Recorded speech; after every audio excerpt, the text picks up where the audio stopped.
Hey, what's up, South Korea? Yes, this is another crash course video with your Census Bureau. Today we're going to talk about population. We're going to discuss the good, the bad, and the ugly of our population and what we can do to help it.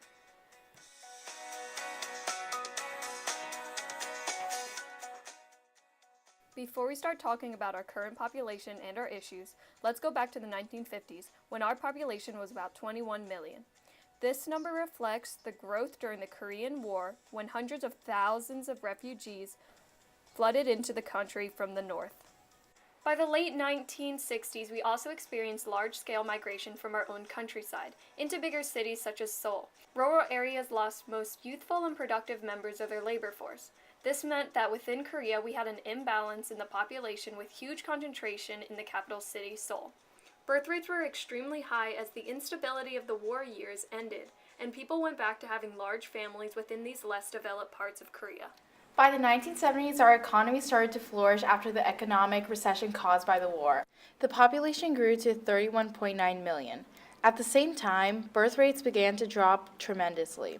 The average fertility rate decreased from 6 to 2 children per household, and our crude death rate dropped from 23 to 5 deaths per 1,000 people when diet and health conditions improved. Factors that contributed to a slowdown in population growth included urbanization, later marriage ages for both men and women, higher education levels, a greater number of women in the labor force, and better health standards. The 1973 Maternal and Child Health Law legalized abortion. In 1983, the government began suspending medical insurance benefits for maternal care from pregnant women with 3 or more children. The government also denied tax deductions for education expenses to parents with 2 or more children. Our population slowly grew to 50 million. However, in the current times, we are still struggling with a low birth rate.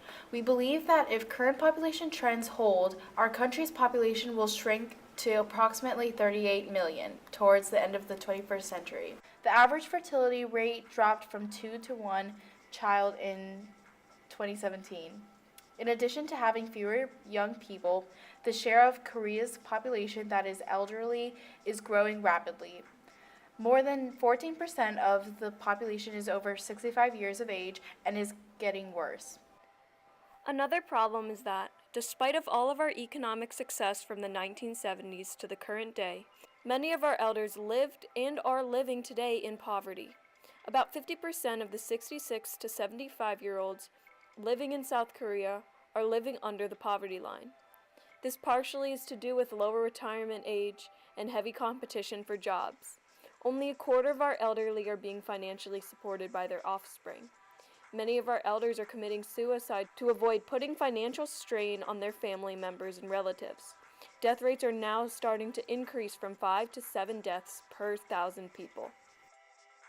We have created a proposal that will help address poverty and the decreasing birth rate here in South Korea.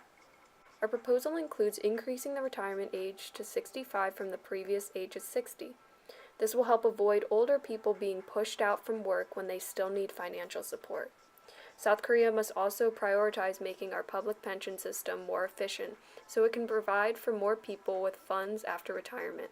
However, any social security effort will fall short if we cannot reverse our lower birth rates, since the system will depend on deposits from younger generations. With this, our goal is to relieve financial stress when it comes to childcare in order to make having more children a reasonable option for families. We will practice pro-natalist beliefs by establishing tax deduction policies for parents who have 2 or more children. In part of our pro-natalist policy, the South Korean government will provide child daycare and free maternal health care for mothers. Parental leave will increase to 90 fully paid days, and working hours will be cut. This will assist working mothers and prioritize family life. What you as individuals can do to help our population is to marry younger and to start having some kids. We need this population to grow to become a society that prospers. Thanks for watching, guys. Make sure to hit that subscribe button down below. Let's keep our population thriving. See you next week on Crash Course.